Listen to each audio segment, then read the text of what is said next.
Okay, there we go. So this is kind of an extension of the residential purchase agreement that we talked about last time. Residential purchase agreement, we went through the agreement top to bottom. And that is exactly what it says. It's an agreement, it's a contract. We put it together. What if some of the things that come out in there don't work out quite right, or we need to change them, or we need to make adjustments, or whatever? We have options to do that. Just today, we're going to go through all of the options to do that. And so we're going to talk about several different things. They're not in any order because I guess they're kind of in an order, but they're not in any direct order because they don't, that's not the way a contract comes together. But as I said on here, it takes more than a contract to make a contract, and that is so true. By the time you get to the end of an escrow, I can almost guarantee you that there will have been some changes along the way. We just need to make sure that those changes are in writing, that everybody knows about them, that everybody signs off on them, and that they aren't just something that somebody decides they want to do. So I'm going to talk about a couple of different things. One of the first addendums that we come across, let me move Carolyn up here. There we go. One of the first things, and this is on the RPA, and if you remember, and if you don't, that's okay, but on the residential purchase agreement that we covered before, there was a spot on there. There's a little checkbox that said manufactured or mobile home purchase addendum. And the reason for that is because a residence is a residence. So when you have a residential purchase agreement, it covers manufactured homes, it covers probate situation, it covers other things, but it's the same agreement. However, we have to make amendments to or addendums to those agreements to identify what actually is going on. So the first one I'm going to talk about is the manufactured or mobile home purchase addendum. And as you can see, we still have the buyer's name and the seller's name and everything.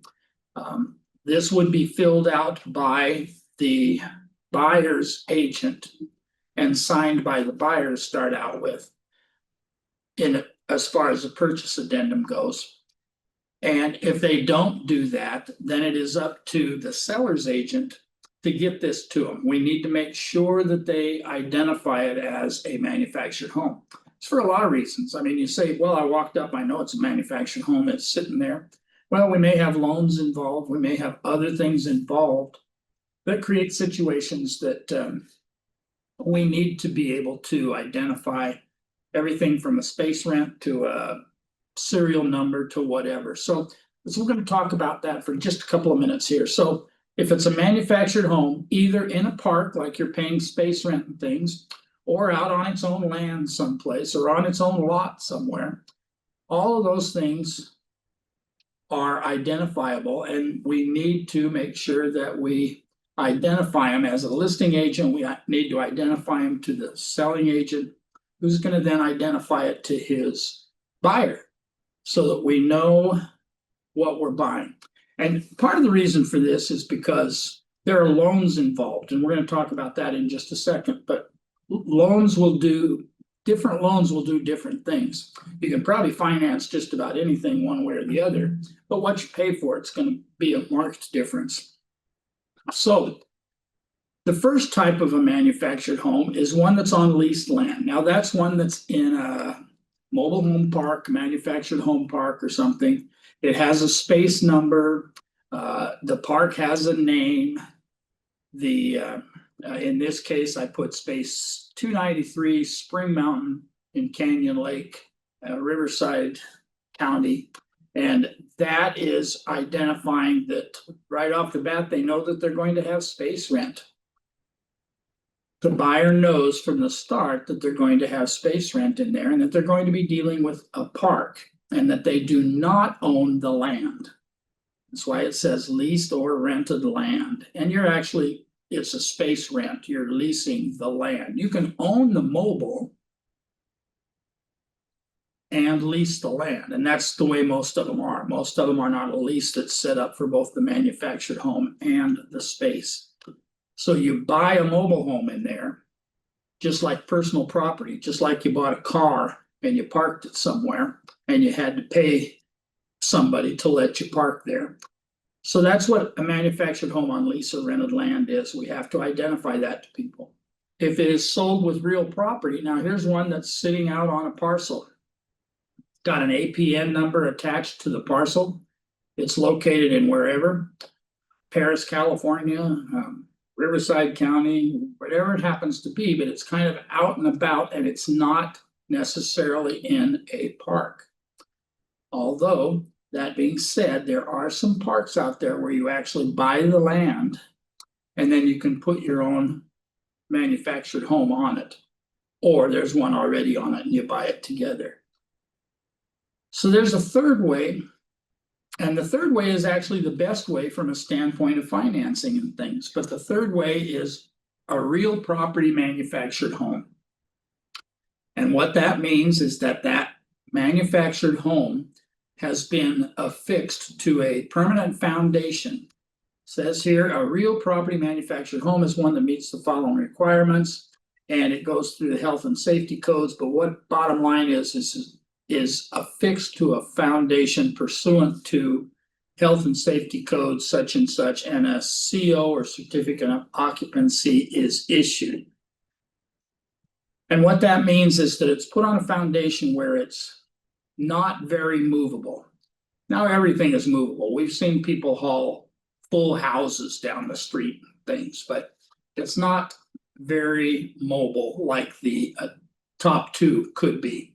The top two could be hauled off of that property or hauled out of that park or something, and whoever was carrying the paper on it as collateral, I wouldn't even know it until it was gone. So in that case, they're a little more stringent on interest rates and things. If you have a property that is on a permanent foundation and was built after, and remember this little thing, I wrote it on there so you'd remember it. But remember June 15th, 1976. And the reason that date is important is because all of the manufactured home building guidelines changed. And they became part of HCD, community development.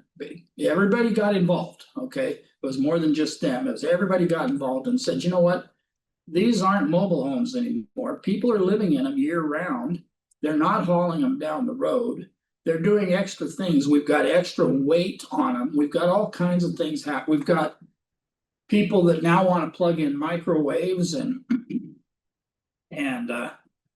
all kinds of things that require additional power and things. And so everything from electricity to plumbing to the size of the framing of the walls and things, everything was changed by June 1976. So after June 1976, anything that was built had to be built under entirely different guidelines. And when we cover manufactured homes later on, we'll talk about some of those identifying guidelines. But you look at some older mobile homes, they have aluminum siding. They may have a flat aluminum roof or a near flat aluminum roof. Now you look at them today, and all of a sudden they have masonite siding, or they have a different type of siding on it. They have roofs that are actually regular shingled roofs and things with a pitch to them and things. Well, that's because when they had to increase the size of the walls, it also allowed them to put heavier things on top of them, right? It also allowed them to run 3-wire electricity through it with a ground, so that it allowed you to take on the 220 things. It allowed you to take on the microwaves. I don't know anybody who has a travel trailer or anything, but you have to park at a certain place with certain utility hookups to be able to run your air conditioner. Well, it's the same thing with these things. They had to be redone because people were living in them all the time. So June 15th, 1976, anything built after that has a better opportunity to get a loan at regular mortgage rates. The other thing is over here on this side, I wrote 433.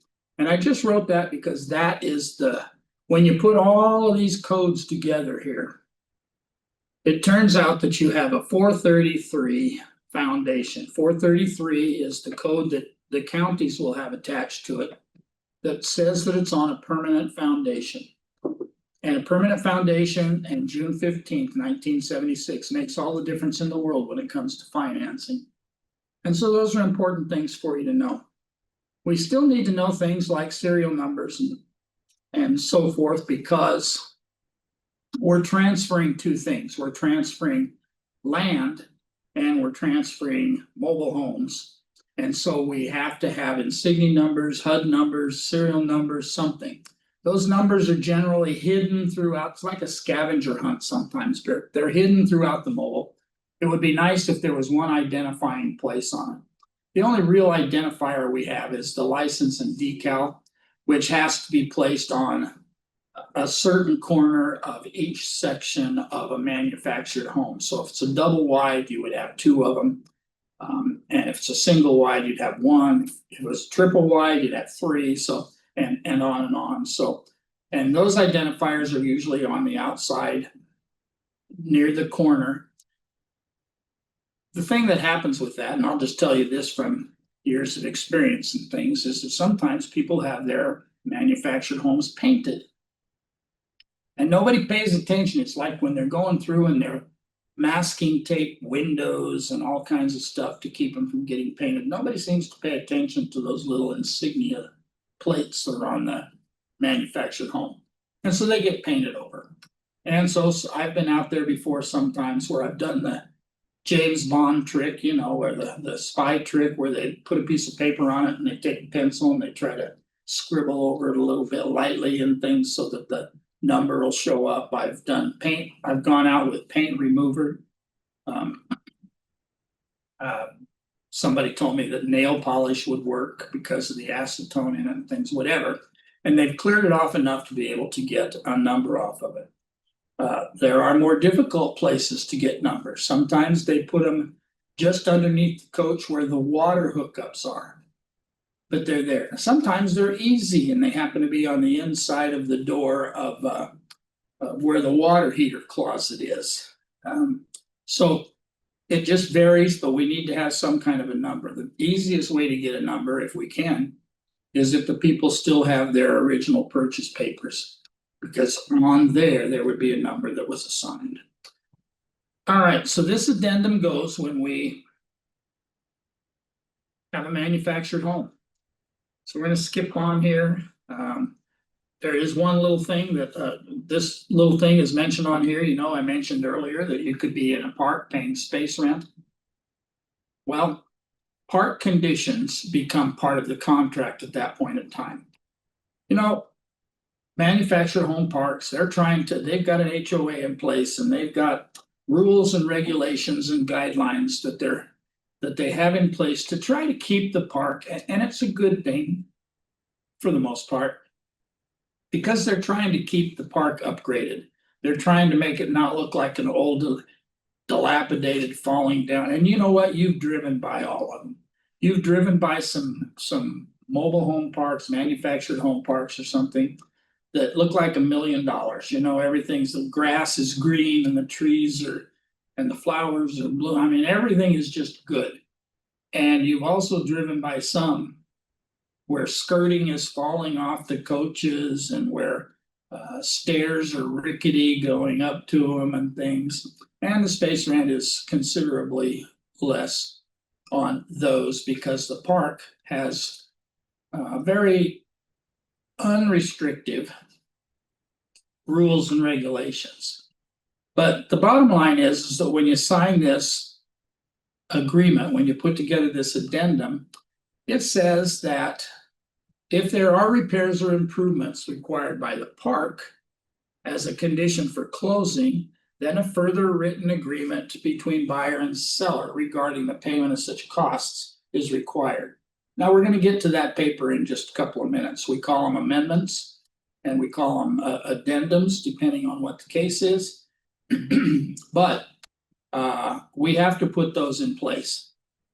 So from there, we talk about occupying the homes. That of course helps with your loan or doesn't help with your loan. If you're doing an FHA loan, it will require that you're on a 433 foundation. And it also says that you have to live there. And so you'll take care of all the registration and all of everything that goes on. And the very last thing on here is that buyer obtain an inspection to determine the property is in compliance with all of the above things.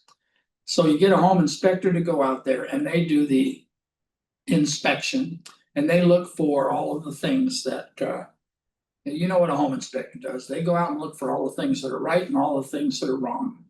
And from there, you find out what's going on. Don't take it upon yourself to be that unqualified or reasonably qualified home inspector. You're the realtor. You're the real estate broker in this deal. You are not the guy or gal who is responsible for all the inspections. And you don't ever want to put yourself in that position. So our recommendation is that the buyer obtain an inspection. All right, let's go to the next one, probate.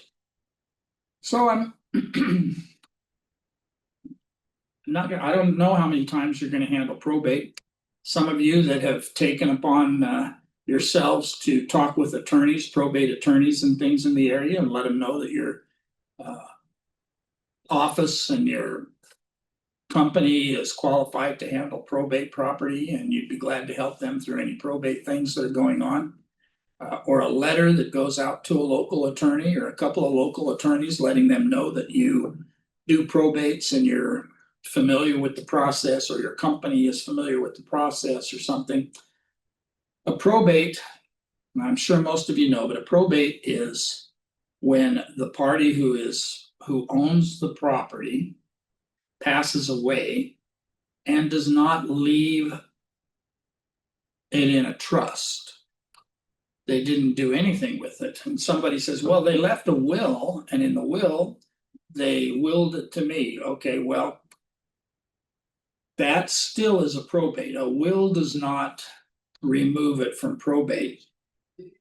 Trust does, because there will be a successor trustee who handles the sale of it and all of the disposition of funds and paperwork and all those kind of things. So if it goes into a probate, it is necessary to have a probate purchase addendum. And what that does is it identifies a couple things. For one thing, it says, now whether it's part of a sale or all of a sale or whatever it happens to be, it also talks about court confirmation.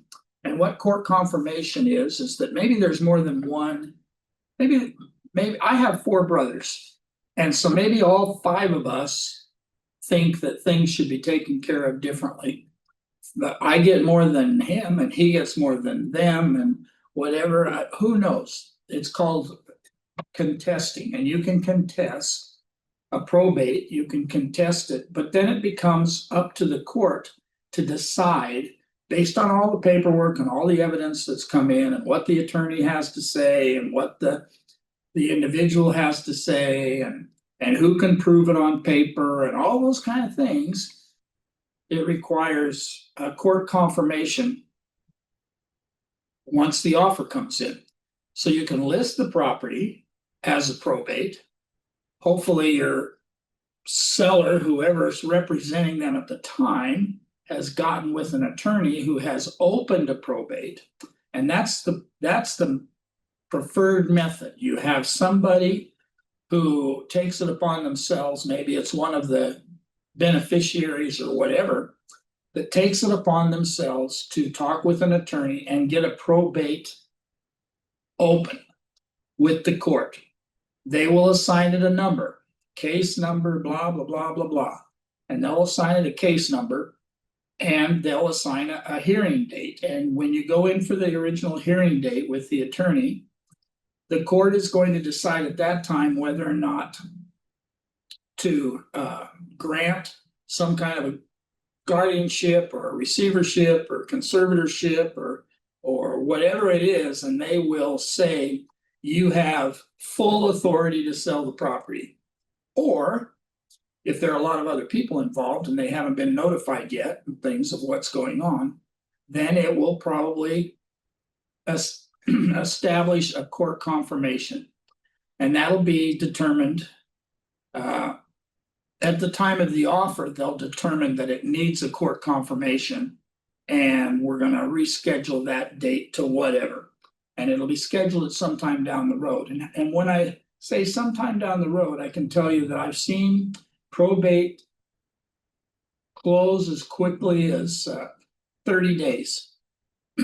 I've also seen them drug out for a year because of people involved, people that feel that the estate was part theirs or not handling things right, or people that were owed money that were never paid.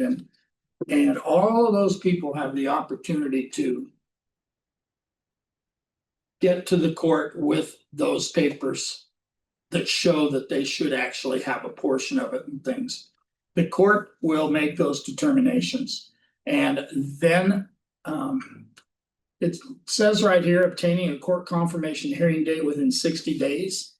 And so if you think of it in your mind, somebody they want to sell their mom's property who just passed away and she didn't have a trust. She just left it up for grabs and things. Then that person opens probate with an attorney who opens it with the court.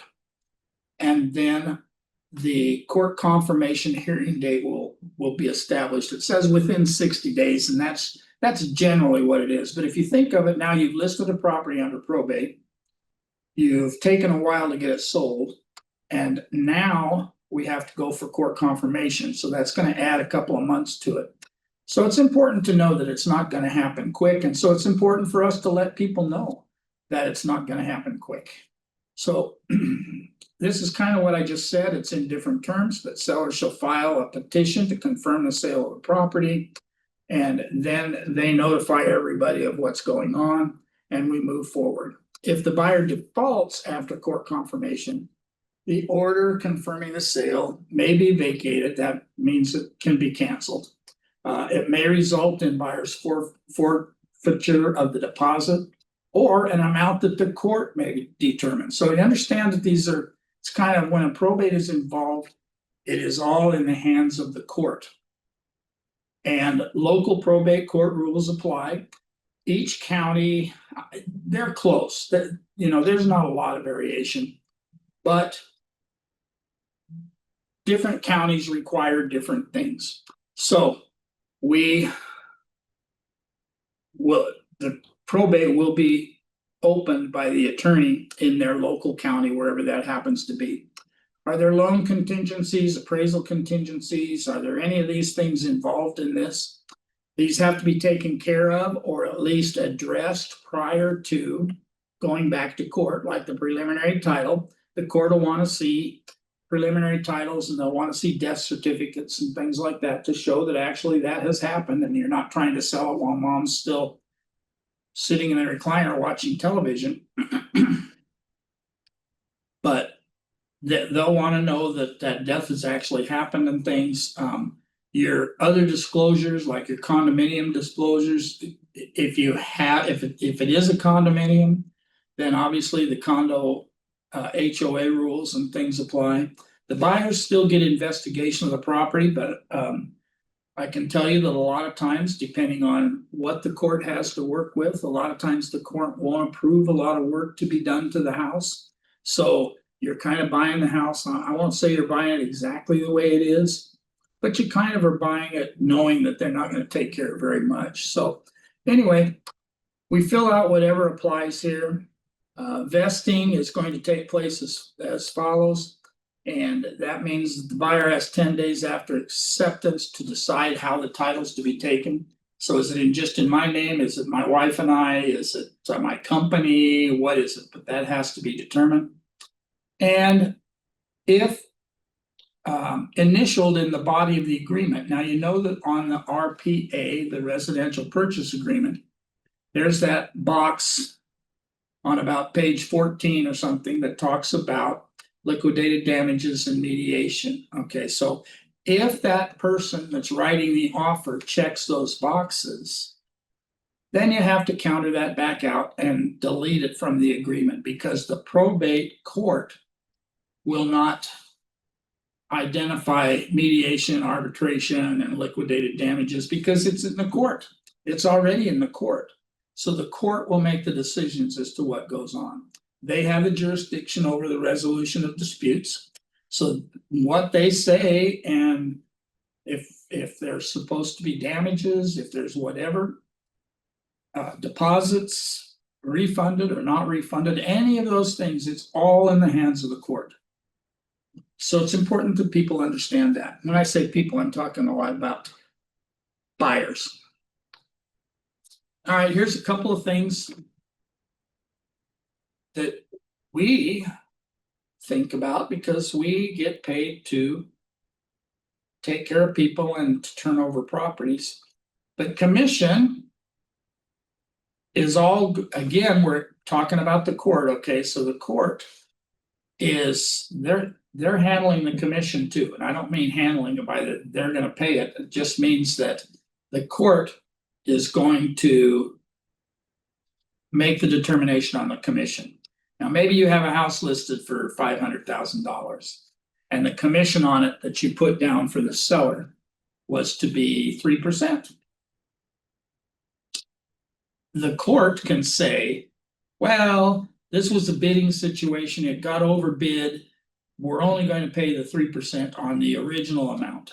So they might only pay it on the 500,000, even though maybe a bunch of people went in there and bid it up to 600,000. Well, you're not going to get paid necessarily unless the court decides that you can get paid on the final price as opposed to the earlier price. The other thing is the commission percentage. We may have an agreement when we took the listing that said that the seller would pay 3%.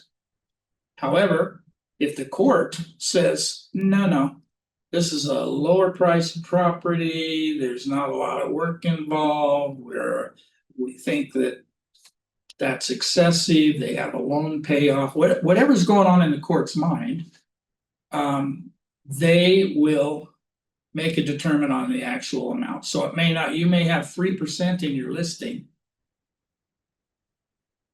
And the judge may say, based on the price that we got and everything else, we're only going to pay out 2%. So you can't fight that. That's letting you know that you understand brokers, right here, real estate brokers. If court confirmation is required, any of these things could happen. So our commission is kind of negotiable at that point in time.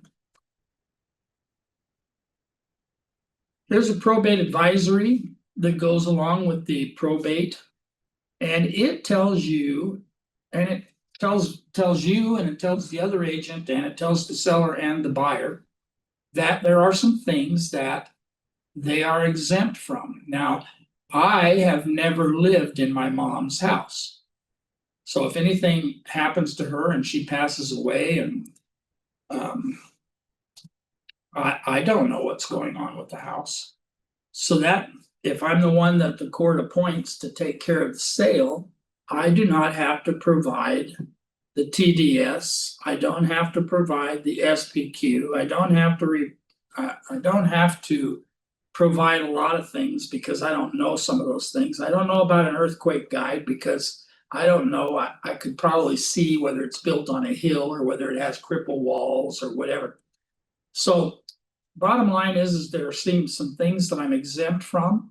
However, there's some things that I'm not exempt from. So I'm not exempt from, even though the TDS form is not required, I still need to, I still have the obligation as a seller to disclose known material facts affecting the desirability of the property. Now, what might a known material fact be? Well, a known material fact might be that the occupants died on the property.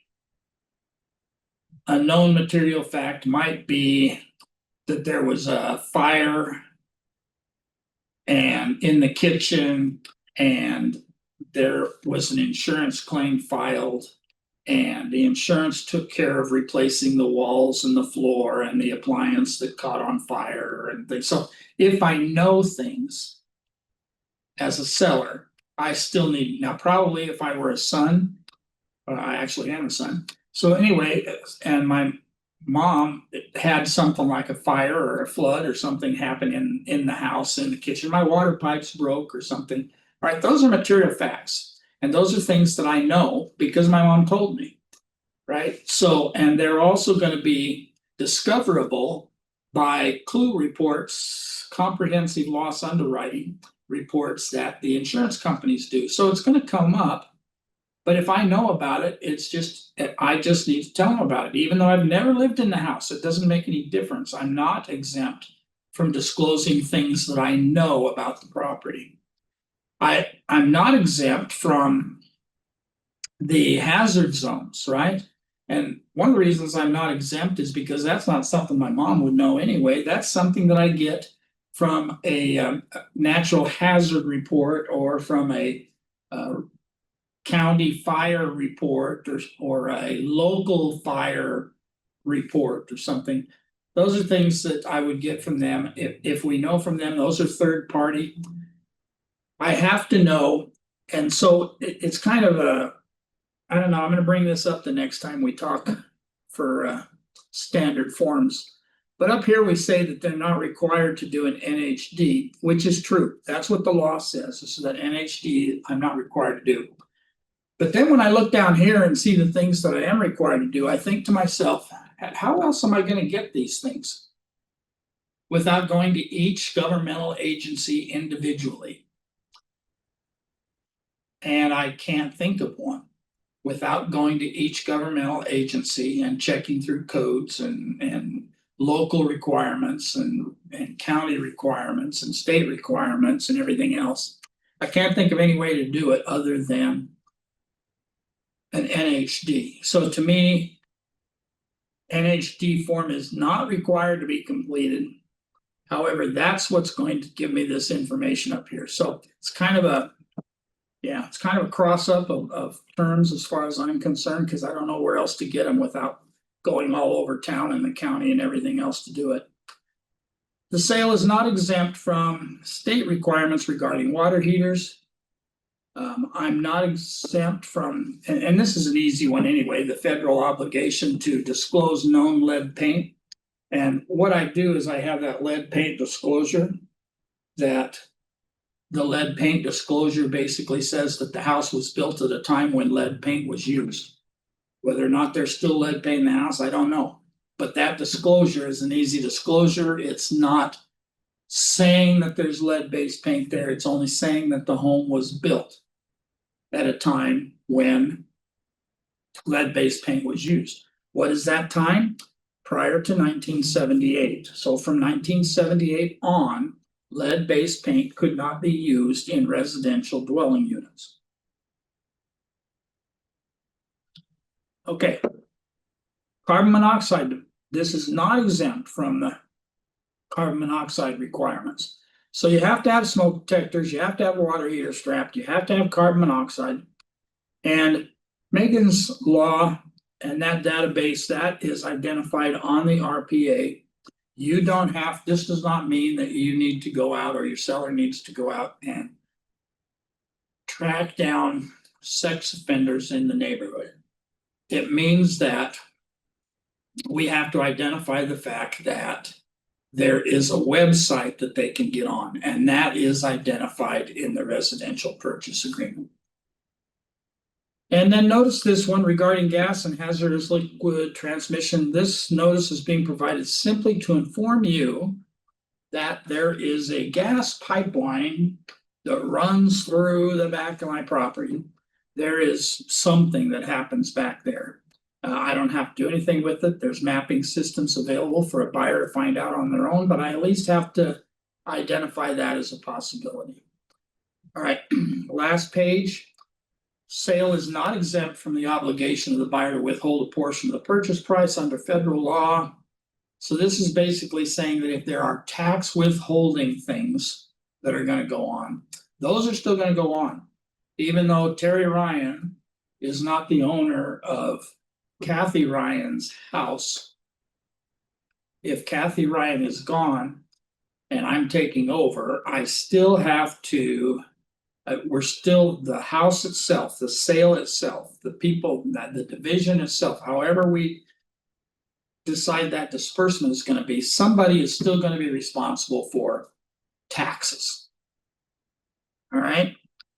Property is not exempt from a broker's obligation to conduct a reasonably competent and diligent visual inspection. Now, how do we do that? We do that by the form AVID. And see that it's listed right here, AVID. And the AVID is one that the agent fills out, and the agent goes through the house and they do a reasonably competent visual inspection of the property. You don't have to climb under houses. You don't have to climb on roofs. You don't have to climb into attics. You don't have to turn on all of the water spigots to see if water runs. You don't have to plug in outlet. Don't have to plug into all the outlets to see if they work. You don't have to do all of that stuff. But you do have to see things that are visually obvious to you. You walk in and there are stains in the ceiling. Those stains in the ceiling are not caused by a leaky roof necessarily. That all we put is what we can see, which is there are stains in the ceiling in the kitchen. We don't identify that as a potential leaky roof. We don't identify it as anything other than discoloration or a stain in the ceiling. Okay, that's our obligation, and we do that on the AVID.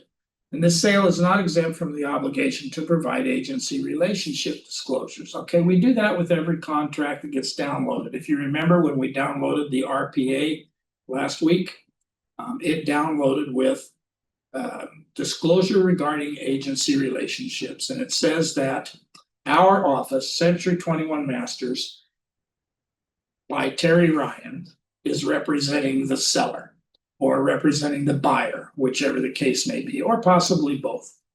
So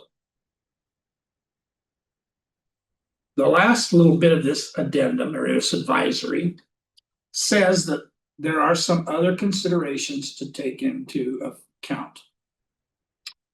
Local law may impose obligations that are, like we call them point of sale requirements, but it basically means that if you're going to sell a house, you have to have something up to date.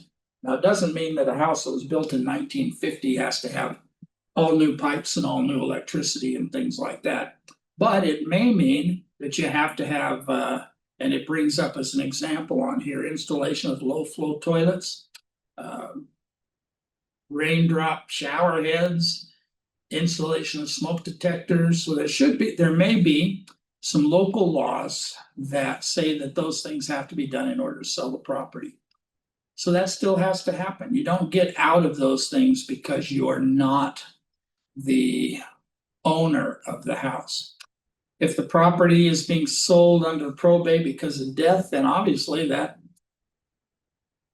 takes care of that disclosure, doesn't it? Because it's probate, so we know that there's a death. However, if a buyer has concerns about the manner, the location, the details, then the buyer should direct any specific questions to the executor or the administrator of the estate. So if I know that if I as an agent have been told that there was a death on the property and things, and somebody says, well, how did they die? Well, I have to take the position of sending them to whoever it is that's handling the estate for that information. And that's the safe way to handle it. Now, we also have a responsibility as an agent to tell people what we know about the property, right? We're talking about that in our AVID things. We're talking about that in other possible disclosures and even in general conversation. And so if we know really bad things, then am I going to just say, no, I can't tell you that. So probably your responsibility is not necessarily to dig out those details, because I don't want to know. I used to joke around about when I did the SPQ, or when I did the TDS, or when I did any of the forms that require disclosures, and somebody put on there was a death on the property. Well, as an agent, I didn't even ask what that was. And if they said, well, do you need to know anything more? I'd just say, no, there's a death on the property and that's what I need to know. And that's what we need to tell the other people. Anything else is up to you to tell them. So it kind of deflects a little bit. We're not trying to hide anything. We're just not trying to over disclose. You know who over discloses? The neighbor. Did you know that Fred, the guy who lived there, shot himself in the front yard? And, you know, do you know that there were dog attacks on the property and whatever, you know? The neighbors tell everybody everything. But the manner of death and the details of the death, you should direct to the person that's selling the house. All right. A couple of other things that are no real big deal, you don't run into a lot, but stock cooperatives, if the property is part of a stock cooperative, then you might have to have board of directors approval to even put it on or transfer title. And then court confirmation is still involved. On liquidated damages, and we touched on this on the other forum, probate courts are not bound by independent agreements to liquidate damages and limit the applicability of buyer's deposit. All right, so there, if you agreed to do something with the deposit, with the buyer or with the seller or anything else, the court is not bound by that. They can still make their own decisions, just like we talked about a couple minutes ago. There's mediation, arbitration. Those are identified in the probate addendum, purchase agreement, probate addendum. And those are identified there. We just went over those a couple of minutes ago. All right, let's slide on. Contingency for sale of buyer's property. Okay, this is a fun one. So I want to buy your property, but I have one that I need to sell in order to accomplish that. Now, I have to let people know that this is part of me being able to buy the property. This is the form that I do it with. So it is actually an addendum to my RPA, my residential purchase agreement. It says that this property and this agreement is contingent upon one of the following things. Either A, which is the buyer entering into a contract for sale and closing escrow on, and that's further identified down here, or it is contingent upon entering into a contract for the sale of the buyer's property. So that doesn't say anything about closing it. That just says that I'm entering into a contract. Or only on the close of a buyer's property, which is already in escrow with 21st Century Escrow, number 8899KJ, and has a contractual close date of whatever it happens to be. If you're doing a contingency of the property, that's the best way, obviously, because you're already in escrow, right? Now, can that escrow fall apart? It certainly can. However, at least I'm in escrow. I've already sold the property, and so it makes the other person feel a little more comfortable. Not totally. It's not the same as cash. It's not the same as having a fully approved loan. It's not as good as those things. However, somebody that's been on the market for a while and maybe hasn't had as many offers as they want, maybe not. Maybe who knows the situation, but the potential is that this could be the best thing they have going on at the time. If you have it in escrow already, then you need to provide escrow evidence to the seller within 2 days after acceptance. So they're not just going to believe me that I have it in escrow. We're also going to have to give them escrow paperwork that shows that it has an open escrow and verify this escrow number here and verify the close of escrow date and see if all those things work into the people's situation, and it may work fine. Okay, um. Here's a couple of things to try to limit the exposure and the amount of time. So here on A, it says buyer shall have 17 days after acceptance to enter into a contract for sale of buyer's property. All right, so that is a contingency that falls into your regular 17-day period type thing, where it says, okay, I'm writing an offer on here. I don't have it in escrow yet. So up here, we have B applies, right? Because I don't have a contract yet. And so I have 17 days to accomplish that. Now, what happens is if I don't have it in the 17 days, the other agent will provide me a notice of buyer to perform. And the notice of the buyer to perform will say you have 2 days to remove this contingency, or we're canceling and moving on. So they have that option. They also can make that time limit by the earlier of the time specified. And obviously, if it's in escrow, that's the one that will be in effect on this one, because it's already in escrow. And so I'm going to provide them information that I have a sale contract and we're in good shape. So listing and MLS status. So buyer has signed a listing agreement for the buyer's property. And this again is talking to the buyer. He is doing this. I need to sell my property in order to buy yours. So here's where I am with my property. I was either in escrow, like I told you up above, or I have signed a listing agreement for a property. So my property that I have to sell is listed with so and so brokerage. So at least I have it listed. The others I don't like very much. This says buyer's property is or will be submitted to the MLS. So that means it hasn't been yet, right? So we don't even have my house on the market, and yet I'm trying to buy yours with the sale of mine as a contingency. Or buyer shall deliver evidence of both the listing agreement and the MLS listing within 1 day afterwards. So if I'm telling somebody that's listed or gonna be, then I need to turn around and follow up with the information that says that that's been done. Close of escrow buyer's property, that's cool. Buyer has until the following time to close escrow and sale of buyer's property. And so how many days do I have to buy yours after mine closes? Sometimes they close concurrently. Those work out some of the time. I won't say that that's always the case, because most of the time the buyer has to have some money from the sale of his property in order to get out of the way.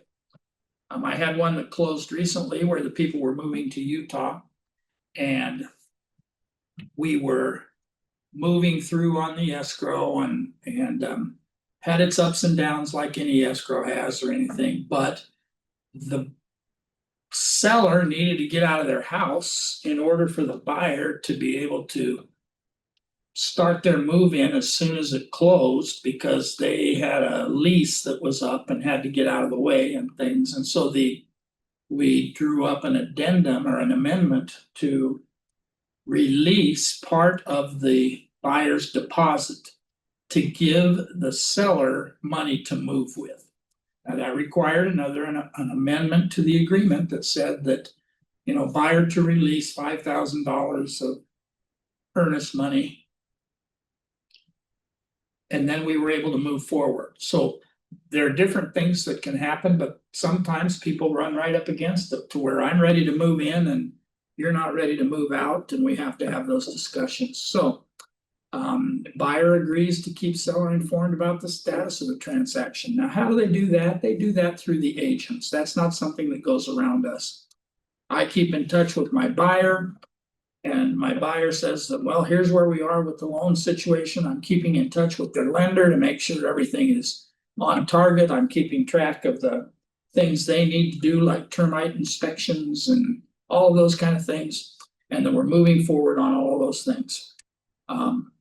Cancellation of buyer's property. If the buyer's property is in escrow or enters escrow, and either party to that escrow gives the other notice of cancellation of the contract, then I need to, within 2 days, let the seller know about that cancellation, because I may have something that's due to close on such and such a date, and now I have nothing. Right, because the buyer canceled on the property, on my property, so now I can't buy yours. I have to let people know. Can those dates and numbers be rewritten and revised? And the answer to that is yes, and we're gonna cover that in just a couple of minutes. But when we get to extensions and amendments and things. But it all has to be done in writing because it all has to be agreed to by all parties. So here, let's talk about this real quick. Time to remove contingencies. So now seller shall have the right to invoke the notice provisions in paragraph 7B. And what did those talk about? Well, in 7B, it talks about any of these things, proof of funds, loan, anything that removes. So have they removed the contingencies? And do the default on it is immediate right to notify buyer. So any of these things that have been done, we notify them immediately. Or the delayed right. So if I am the seller and we're not getting things done, or it doesn't look like you're getting things done, then this says that I have, by default, the immediate right to notify the buyer. This one says that I have to give you 17 days. Similar to the other contingencies and things. You know, if you say that you have this much time to do this, I can't bug you every single day up to 17 days to find out if your house is in escrow yet. I can't bug you all of the time. But I do have the right to notify you that to perform, to remove the contingencies, but no earlier than 17 days. This one I like the least. So what it says is, it says I have no right to notify the buyer. If we have a 35-day escrow, then basically I have to give you the entire 35 days before you have to remove any of your contingencies, which puts us kind of in a position of just sitting and wandering. And it's not fair to a seller to be put in that kind of a situation. And what I said a minute ago still applies. Contingencies can only be removed in writing. Everybody has to know about it. So let's talk about cancellation. We don't want to see those very often, but they do happen. So seller right to cancel. So seller may cancel the right if after first giving buyer, notice that it says after first giving buyer notice to remove buyer contingencies. Okay, so that is the notice of buyer to perform or contingency removal, one of those forms to identify the fact that they have passed their time that they were allowed in the original contract, or it happens today, or whatever the case may be. I have to provide you with a notice of buyer to perform. The reason I have to do that, I know your house still hasn't sold, but I do have to give you notice to remove that as a contingency, because perhaps they've also been working on coming up with alternative ways to finance. Maybe they've been working, they wanted your house so bad, they've come up with an opportunity to bridge loan or whatever. Now, hopefully we will have been in the loop, but this says that we still have to give them, if they have a 35-day contract, we still have to give them the 35 days, unless we have 17 days or immediately checked on those boxes. But notice that all these cancellations all say the same thing. If after first giving an MVP, notice the buyer to perform, if after first giving a notice to perform, after first giving notice to perform, after first giving notice to perform. So all of these require, any cancellation requires a notice to perform to be provided ahead of time. You can't just cancel a deal. It doesn't work that way. You have to give them the opportunities that exist in the original contract. Buyer's right to cancel. Same type of thing, okay? If they're unable to enter into a contract on their property within the time specified, then they can cancel and you can't do anything about it. And what can you do anyway if they need the money from that sale in order to buy your house? Or if either party gives notice to cancel the contract for purchase, or if the buyer is unable to close escrow on their property and specified, then the buyer has the right to cancel, and we can't really hold them accountable for anything that they tried to do but couldn't get done. A buyer doesn't have control over whether or not his property sells. Other buyers have that control, and other agents are involved. All right.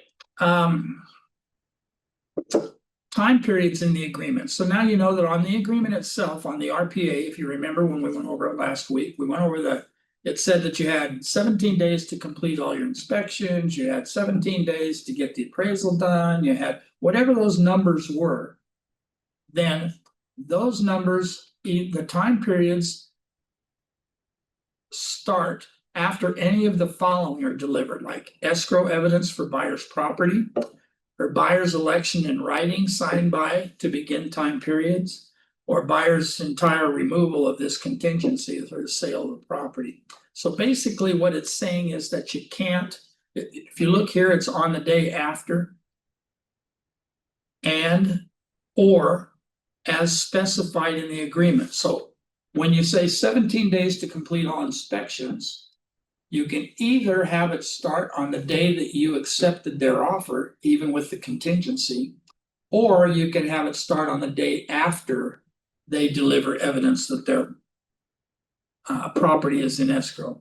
And some people don't want to, some buyers, when they're not in escrow, they may not want to pay $600 for a home inspection. They may not want to pay for some of the things that have to be done. The lender may not want to go forward with an appraisal yet or something. So, but they will by the time they have an accepted offer, which is on the day after they fulfill this contingency. So just pay attention to those time frames.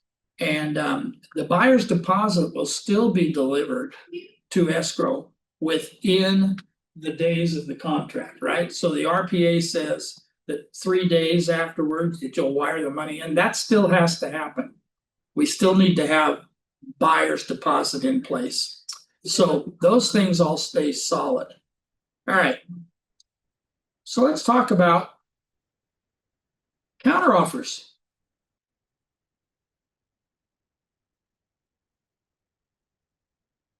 So counteroffers are used a lot of the time. Almost every offer is going to have some kind of an adjustment that a seller feels like they have to make. So in order to do that, we have a seller counteroffer. So the offer comes in, the RPA comes in, and you sit down and you go over it with the seller. You say they want this and this and this and this, and they want to pay you this and this, and they want to close on such and such a day. And they have all of those things written into the agreement. And then your seller says, well, that's not quite as much as we were hoping to get out of it. And you told us that the house was worth more than that. And so we want to try to get closer to what we thought we would get out of the house in the first place. So we'd like to counter the purchase price. We'd like to counter that they want 45 days to close. We really need 60. We really need 30 or whatever it happens to be because of things that are going on in our life. So, and I just wrote things in here. You can counter anything asked for that, but anything the seller wants to counter, they can counter literally. Now we have to guide them and direct them a little bit, but so a purchase price can be changed or countered. Close of escrow can be countered. Seller paid concessions, seller paid BBC, buyer broker compensation, escrow or title, any of the contingencies, the contingency time periods or any of those things, whether or not the seller wants to pay for the home warranty if they were asked for it. And the list can go on and on and on, which is why I put anything asked for. The seller can actually counter with your help anything that they feel uncomfortable with. Now, what a counteroffer is a counteroffer is not, don't let your seller think that because we countered these things out, that instead of selling the price for, or the house for $650, we sold it for $675. Now, we might write that in there, purchase price to be $675. But until it's agreed to by the buyer, we still don't have a changed agreement. We still do not have a valid counteroffer. So those things need to be signed off. A couple of things to know is that the counteroffer, there's an expiration time on it. Now, does that matter all the time? No, not all the time, but it does sometimes. Here's our counteroffer. We're only giving you 3 days. I need to know by 5 o'clock in 3 days whether or not you're going to do this. Or I can put other dates on there. Maybe I want to put a quicker date on there because I have another offer that I'm considering. Who knows what that situation is, but you tie down that date a little bit. But this other thing that I highlighted is something for you to remember. And that is that with all of these things, and you can withdraw a counteroffer or whatever. So these things can be withdrawn. But the thing that your seller and your buyer, and especially your buyer, has to know is that the seller has the right to continue to offer the property for sale. The seller has the right to accept any other offer received prior to acceptance of this counter offer. In such an event, seller is advised to withdraw the seller counteroffer before accepting another offer. So I'm leaving it on them. You wrote an offer, but we haven't agreed to anything yet because there's a counteroffer out. And so as a seller, I'm going to leave the house on the market. We're having an open house this weekend, and I'm still going to go forward with my open house because that's part of my marketing plan. And all these things are still going to happen because I don't have your signed counteroffer back in my hand. So you haven't accepted the changes that my seller wants to make. And until such time as you do, then we're going to leave it on the market. And once everybody signs it, so the seller signs it, the buyer signs it here, then the seller signs it here saying that they got it back and everything is peachy. Now, it goes out to the buyer and the buyer says, well, I can't pay that much money for it. We offered $650. That was almost the top of the line. I've talked with my lender and they said I might be able to go to $665 or something. All right, so then you check this box so that you saw their counteroffer and you sign it here and it goes back to the other agent subject to the attached buyer counteroffer. I know this sounds confusing, but I can tell you that we've seen these go back to where there's 3 or 4 or 5 on each side. Now this is the buyer counteroffer, and notice it also says number 1. It's not number 2 because you already had a seller counteroffer. You have seller counteroffer number 1, and now you have buyer counteroffer number 1. If the seller makes another counteroffer, then theirs will be counteroffer number 2. And back and forth so that we can identify, and so that if it ever got to court or anything else, they can see the order that things came in. This is a counteroffer to seller's counteroffer number 1. All right. And then the address and all that stuff goes in there. And then the buyer comes back with their preferred purchase price, their preferred close of escrow, their escrow holder or title company. And whatever the seller countered can be accepted or countered, just like the seller's counteroffer. And you have an amount of time that we're still negotiating. But notice that right here, it says that actually could be counter offered again if we wanted to. Or the seller might just withdraw their offer period or their counter offer period, which is perfectly all right as long as we don't have everybody in agreement. When we don't have anything in agreement, all we have is paper going back and forth. If somebody says, well, can we just go back to our other one?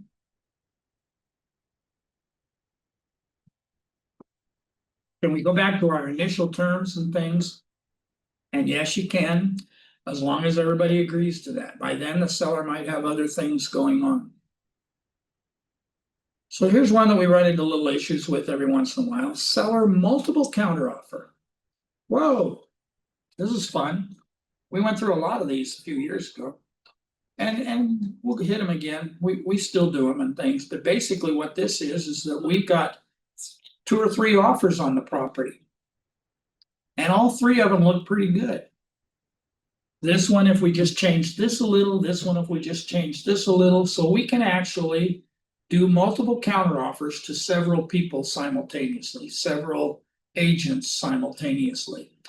One thing, and I wrote in here, that anything that was in the offer can be countered, but the multiple counter offer does not have to be the same to all buyers.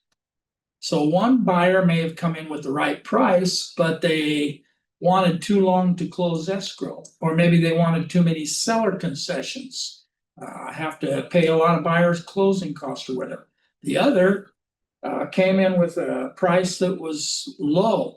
So I might counter offer that one with a price that's higher. I'll accept your other terms, but we need a little more money for it or something. So what I'm saying is that it's not like the terms that you put in here have to be exactly the same to everybody, because you'll be dealing with different people's ideas of what they want and what they need.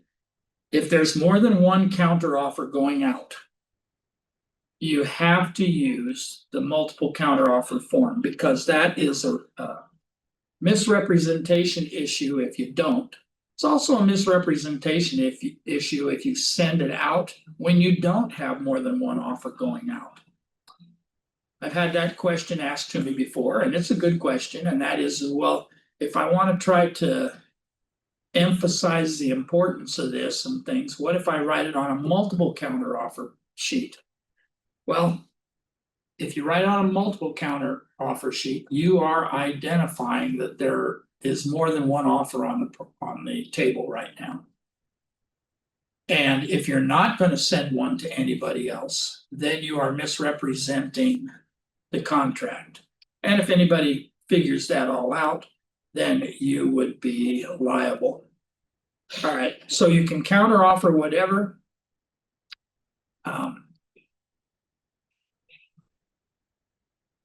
So sellers making multiple counteroffers to other prospective buyers on terms that they may or may not be the same, kind of what I just said in this multiple counteroffer. The multiple counteroffer does not bind seller and buyer unless all of the following occur in time specified below. One is that the seller signs, okay, here, seller is signing right here. And then the buyer receives a copy and he signs. He says, okay, I agree to that. So now I sign, buyer signs right here. And then here the seller signs again saying that they received one that they accept. So they had 3 multiple counteroffers out and one came back, or maybe they all came back, but one of them was better than the other. Seller accepts this multiple counter offer. That gets signed and it goes back to the buyer. And since this is all happening during a time of a day or 2 or 3 or whatever, it goes back to the buyer for a final signature saying now everybody agrees to everything. All right. So we sign everything off, but until everybody has signed off on it, in all of those places they have to sign, we do not have an agreement. Okay, let's just talk about a couple of things that, and we've got just a few minutes left so we can cover these, but we have an addendum. And an addendum is just, it's kind of making some changes. It's not actually changing the contract as far as how much money's being paid or when it's supposed to close escrow or anything. But it's just re-identifying things that we needed to do along the way. Maybe we needed to add a name. And so, you know, before it was just Terry Ryan, but now we've decided that we want to put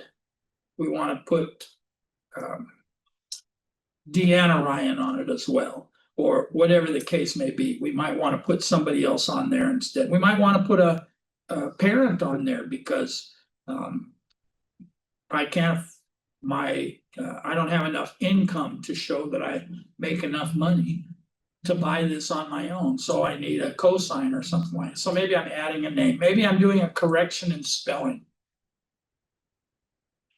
when we were typing up everything and everything was going around and TCs were taking care of some things and agents were taking care of some things and all of a sudden it comes back that the name written on there that everybody seemed to overlook was Nita Homes. And that was supposed to be with two E's in Nita, or whatever the case may be, or and maybe it's a little bit harder to, but if there's any kind of a correction spelling, maybe it's a correction spelling of an address, maybe 2468 Banana Peel Way, maybe banana was spelled with too many N's or something. So they're just little correction items. They don't, it's not changing the contract. We're still paying this much money. We still want to close on this date. This person is still involved in the transaction. But there's a few little changes, or a couple of little changes we need to do. Maybe there's a change of financing. So maybe we decided that maybe the lender was going to put it in one type of loan and now he needed to move it to a different type of loan and things. We need to let people know those things. All right. Amendment to a prior disclosure. Okay, so that's interesting because we have other disclosures, right? We did a transfer disclosure statement, we did a property questionnaire or something, and I filled it all out based on what was there at the time. And maybe we need to make some adjustments because maybe when we did it originally, and on here I just put some examples, but maybe the fence was falling down. Well, at the time we took the listing, the fence was falling down. However, and that's probably what the buyer saw when they were putting things together and stuff. But now the fencing has been replaced, or maybe just while it's even been listed. We don't even have it sold yet. But I thought that it would work better, and I talked to my seller, and we decided if we replace that broken down part of the fencing, if we would replace the old worn out tile in the kitchen, maybe the air conditioner wasn't working at the time, and that was all identified in the first transfer disclosure statement, in the first seller's property questionnaire or whatever. But now they've been fixed. And so I want to re-identify those things. So now I make an amendment to my SPQ or my TDS or other. And now they're all updated and everything is good. Additional signature addendum. Okay, this is a fun one. So we have two people on here, and I actually don't have two people on here. I should have done it that way. But anyway, Nita Holmes and I'm a Learning, they're still the people that are involved in this. However, I'm a Learning is buying a property with a couple of other people. It's maybe an investment property. It's maybe her husband is out of the country. Maybe her dad and mom are going on here with her to whatever the case may be, but there's additional signatures needed. And those people don't live in the area. So it's not real convenient to get everything done that way. And it's not real convenient to have everything have to be signed by everybody throughout the transaction. So here we have a couple of other people. These are still the same buyers and sellers, so that hasn't changed. But on the purchase agreement, we need to add some names. And we need to have the disclosure regarding the investigations, fair housing, all those disclosures that get downloaded when we hit RPA on zip forms. Those all need to go out to the people with this additional signature addendum. However, all they have to send back is the additional signature addendum. And what that is indicating by signing there, by signing below, the undersigned acknowledges receipt of the documents identified above. So whatever it is, whether it's a listing, whether it's a BRBC, whether it's a purchase, whatever it is, they are saying that they received those and acknowledge them. And so they sign here, they send that back. Now, any additional forms that goes on through this, they need to get a copy of the forms, but they don't need to sign every one of them and send them back to you. Okay, we're almost done. Amendment of existing agreement terms. So this is actually an amendment. This is something that is changing the price, for instance, or maybe changing. So we'll just go with changing price, but look, there's a lot of other things that could be added here. But due to recent appraisal, purchase price to be reduced to $650. Now, if you remember, we were at $675, they were at 600 or 625, they came up to 665. That's the number we agreed to. The appraisal was done and it only appraised at $650,000. So we have options there. Either the buyer can come in with the difference or the seller can reduce the price. This is an amendment asking the seller to reduce the price to $650. And we're going to change the loan from conventional to FHA. So those are contractual changes. The $650 changes a dollar amount. And so it's actually a contractual change. So we have an amendment that goes into escrow to identify the new prices that we're dealing with. And there's a lot of blanks here. That means that there's a lot of things that you could put in here. All right. So here's an extension of time addendum amendment. And these are all things that are contractual as well. Extension of escrow. So escrow is extended to such and such a date. So we were going to close on July 30th. And we didn't do that. Today is August, right? And we're still not going to close until next Wednesday or whatever it happens to be. So here is an extension of escrow. The scheduled time is extended to 8/6 or whatever it happens to be. And that signed off by both parties. And most people will do it when we're talking about a few days and we're almost ready to close and we just can't get it done because of the weekend or whatever the case may be. Don't think of this, even though I've seen it happen before, but don't think of this as a chance to extend for a whole nother escrow period. Because then it becomes one of those things where the seller just thinks, well, shoot, I just may as well put it back on the market. Why would I extend for another 30 days? Why would I extend for another 45 days? And I'm not saying they won't, because sometimes circumstances dictate that that can still happen. But that's a long time to put people off without them knowing without anything going on.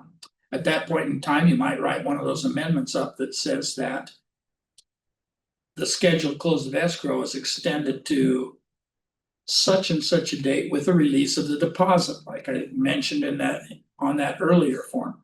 Or the house is going to go back on the market, and if an acceptable offer comes up, then we are going to move forward on it instead, and we'll do a notice to perform and kind of move you out of the way, so to speak.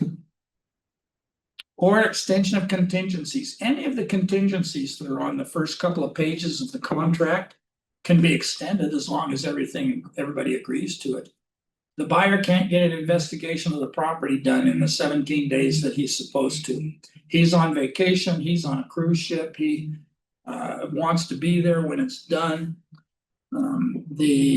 He waited too long to get one ordered. That's partially your fault, by the way, because you should be pushing on him right off the bat to get it done. Don't wait 17 days to order an investigation of the property, because those home inspectors, they have schedules too. And don't wait too long to get termite work done, because they have schedules too. You know, you might have termite clearance on there as a contingency of the offer. And here you are on day 16 or 15 or something, and then you hurry up and try to call the termite people to see if they can get out there and get it done. And they say, oh, well, we can't get it done until such and such a time. So can I get an extension here? So you're looking for an extension. Maybe you're having a well certification done on a property that's a rural property, and you need a well certification as part of your contract.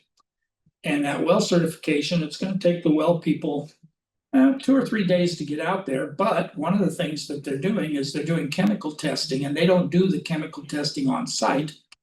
They bottle it and they send it to the county chemical labs. Every county has their own set of chemical labs somewhere. And they send it to them, and it gets evaluated then. It gets evaluated for salmonella, for E. coli, for other chemicals that can get into well water. Well water is just water that's between some rocks and things down in the earth someplace, right? Well water doesn't tap into Eastern Municipal Water District. It taps into the ground and it goes down to fine water. Well, things can happen in the ground. And so chemical testing needs to be done. Well, that takes probably, if you were to do a well certification with the testing and everything, that process is probably 7 to 10 days. So obviously, day 16 is not a day to do your investigation of that, is it? So pay attention to those kind of things and other extensions. We can talk about a lot of things that are there, but it's kind of like that blank line on the general amendment that says that you can amend anything. Well, you can extend anything too, as long as everybody agrees to it. And you'll see down here that it requires both signatures.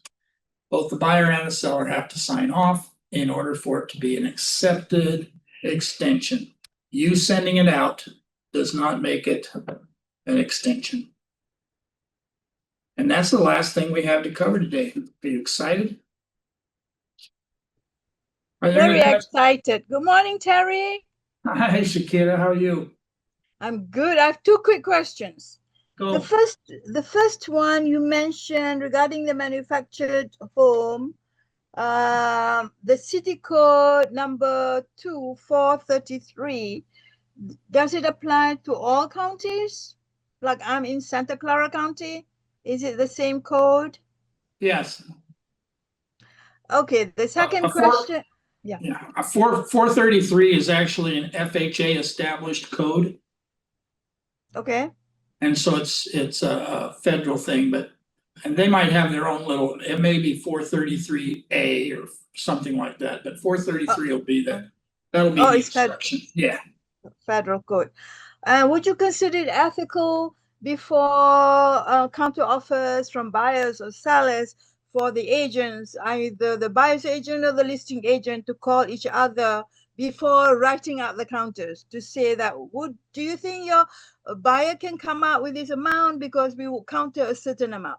Would you consider it ethical? Ethical is certainly okay. It's not a violation of any ethics code or anything. I do think that having it in writing puts you in a position of strength. Because if you're calling somebody, if you're calling the other agent to chat with them about it, then what do you do if they just say, no, I don't think that'll work? Yeah, before putting it in writing.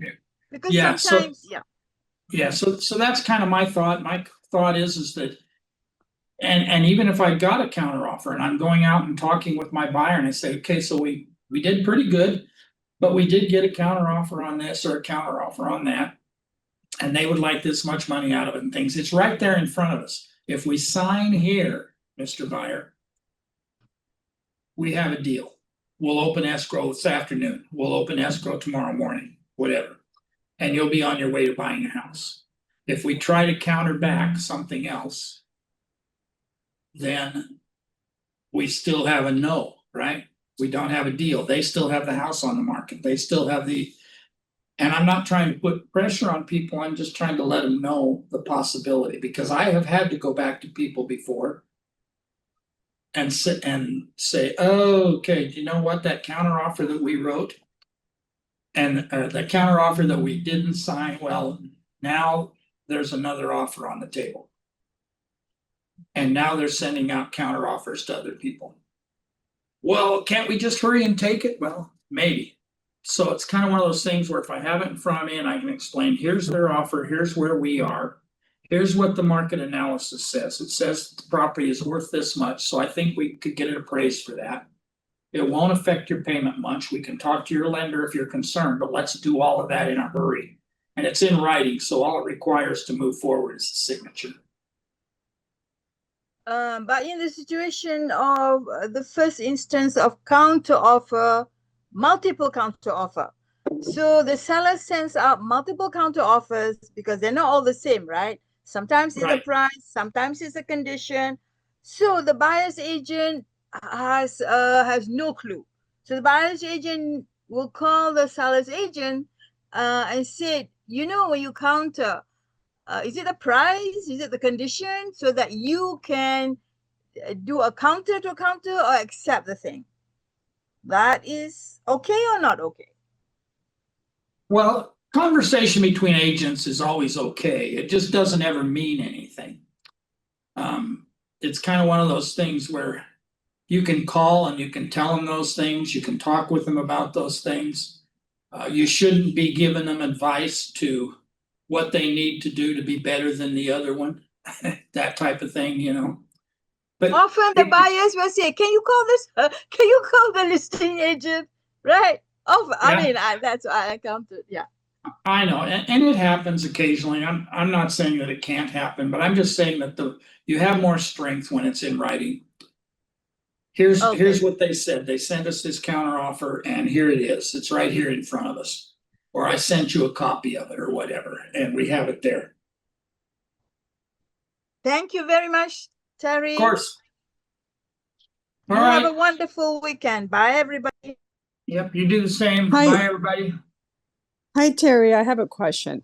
Go ahead, Linda. Hi. I have a question about amendment to prior disclosure. Okay. And you had mentioned that it can go for, on the form, it says TDS, SBQ, and other. And that other can be about any other disclosure in general. Yes. Okay. And with doing this amendment, then if there are any updates on the prior TDSs or SPQs, we just do an amendment and we don't need to draw a whole new TDS or an updated TDS, SPQ, whatever the case might be, right?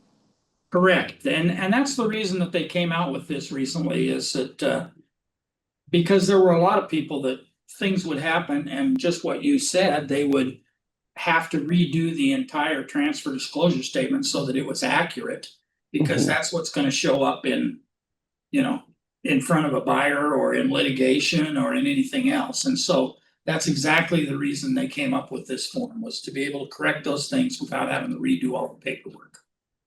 Okay. And then this amendment should be done within that 7 days that the disclosures will go out, or if it is done after, Yeah. does the Even- buyer get an extension, 5 more days on reviewing everything? You get yes. You always get 5 days in reviewing things. A lot of Okay. times that work is not done within the first 5 to 7 days, right? So Right. your TDS went out and it said this, and now you are trying to send something out that revises that. And so Right. it may come out, but yes, anybody always gets 5 days. So it does extend that form or that thing that you're referring to. It extends it to 5 days because there's a 5 day period for them to review it. Okay. Okay. Got it. So as soon as we find out, just send it out. Just send it out. Yep. Just send it out. And if there are multiple disclosures that you are trying to hit up and bring up that needs update, do you go on that amendment to prior disclosure and say regarding TDS, blah, blah, blah, blah, blah, blah, regarding SPQ? Yes. So you address each one of the forms and list it out. Yes. Okay. And Very you can good. do as many as you want on that single form if you've gotten that, if that's the way they got done. Yeah, if that is the case, that may happen or whatever. Okay. All And right. it's a great question. All right. It may happen that way. Real estate, Linda, everything happens to us. Absolutely. So, Absolutely. It's we don't know inevitable. when, we don't know where, we don't know how, but we know it's coming. Yeah. So, Be ready. Be yep, ready. exactly. Exactly. Awesome. Awesome. All Thank right. you so much, Terry. I appreciate your help always. You're welcome. No problem. Okay, everybody, have a good weekend. I'm going Thank you. to All right.